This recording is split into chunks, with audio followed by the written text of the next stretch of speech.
that about 100,000 of that went to the campus community. So just keep those numbers in mind for perspective on where we are today, about 30 years later.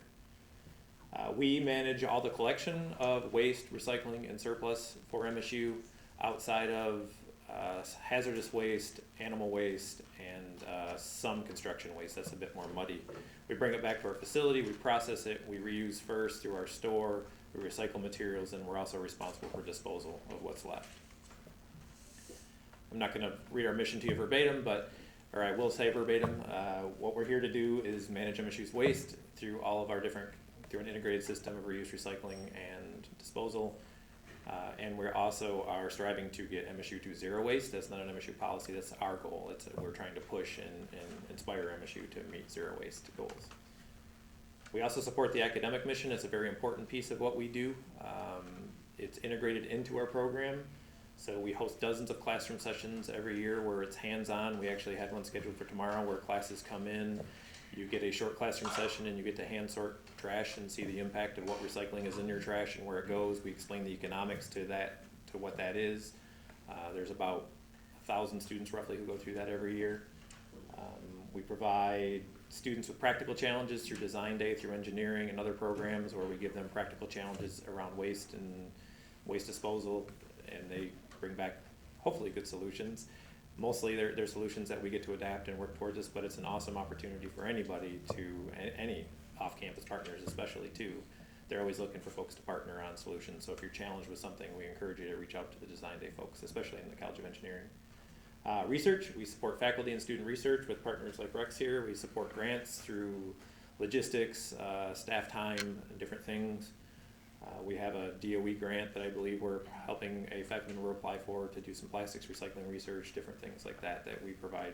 If you think about what we do, we're a small city right there where we have the opportunity for materials that you can research and study. We can move materials around, all of that. I think one of the most important things that we do that I want to highlight is since we've been in our new program for about 10 years, we've employed about 650 students into our program, and that experiential learning is really important because there is not a degree for what I do specifically. So we have a lot of students who come in they're in writing, reading, and rhetoric. I don't even know if that's still a degree program at MSU, but after spending 3 months on our sort line, all of a sudden they want to join into environmental studies because they see what's going on and they're passionate about it and want to be involved. And then a big piece of what we do is we generate funding for academic programs through our surplus store, and I'll talk a little bit more about that as we go forward. I have the same chart as Rex. Mine's a little bit different. His was really bottom heavy after reuse. I think reuse was his second. Those top 3 boxes are all things I do not control. I don't have any control about what MSU buys. I don't have any control about any of my inputs. I just have to figure out what to do with it once we don't need it anymore on campus. And that's the important thing. And as you read the news, you've read the headlines over the last 2-3 years, recycling doesn't work, all the different economic problems that recycling has. We've lost our focus. It wasn't just recycling, it's reduce, reuse recycling, and recycling was never meant to be the answer. Recycling is part of the answer. So those top 2 items about reduce and reuse are critically important. So a little bit, I'll go in backwards. We're a reuse first organization. That's why we exist. We formed the recycling department, so we're the surplus store and recycling department now, but before they were separate. They exist now because we could not find anybody to manage recycling for the university and to process it within a 60-mile radius of Lansing.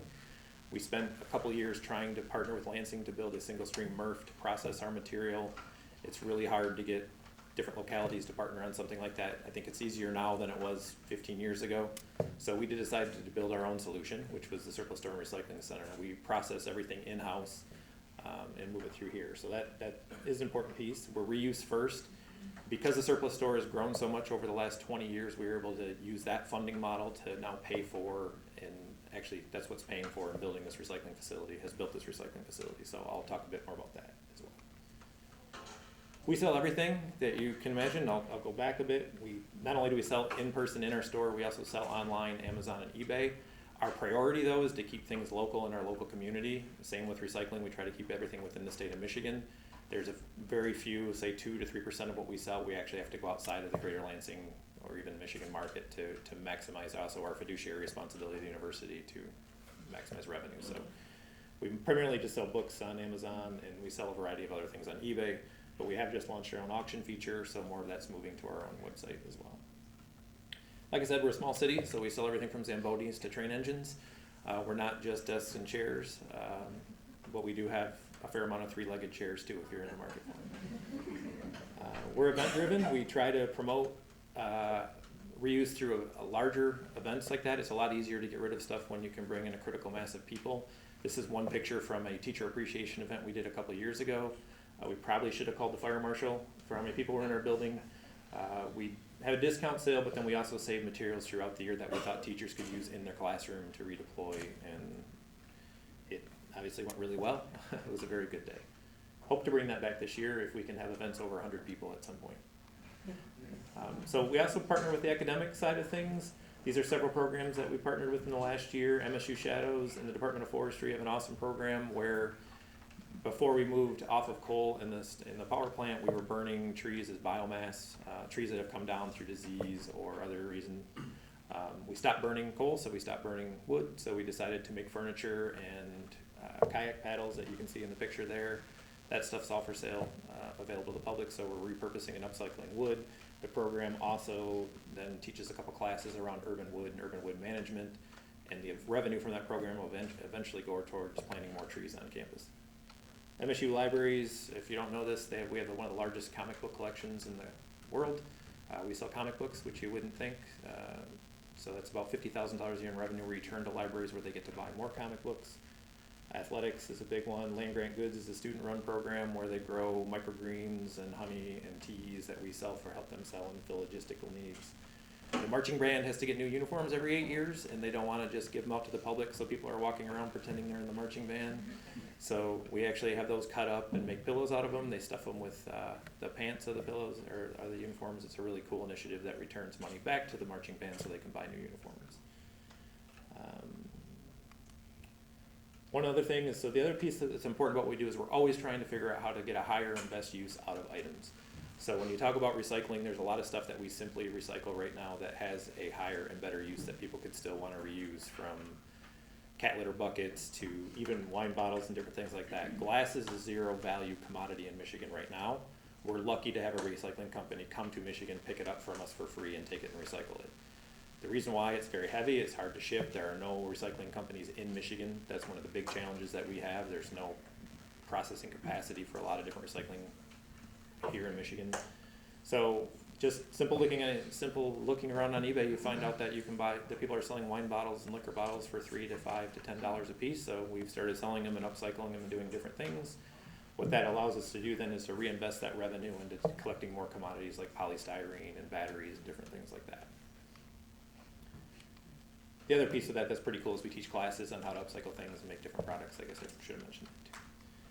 Recycling, we provide all recycling for campus. We are still a dual stream program, and dual in the recycling world means anything over 2.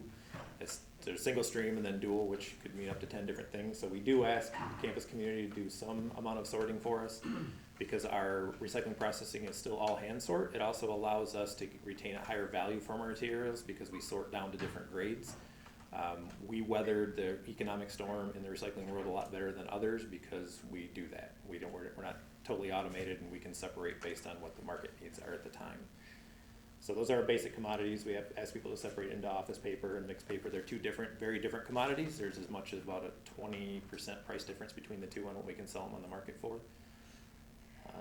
There's really not a big market for mixed paper right now. That was one of the markets that completely crashed and shut down when we stopped shipping overseas for the most part. There's very minimal market for that. And then plastic and metal is what's covered up there in landfill. We also have several drop-off centers on campus. The one in the pictures from our apartments.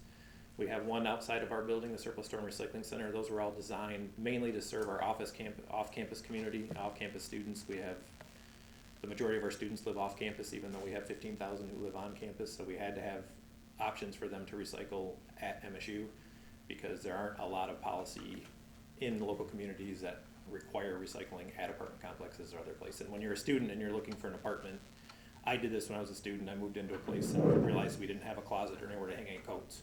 We already moved in. I think the last thing you're looking for is to see if you have recycling in your apartment. So they usually call us and say, what do I do now?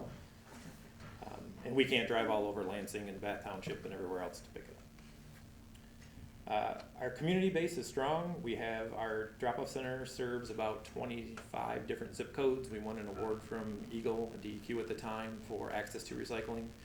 There's still a need for this convenient access to recycling. It's growing, it's getting better.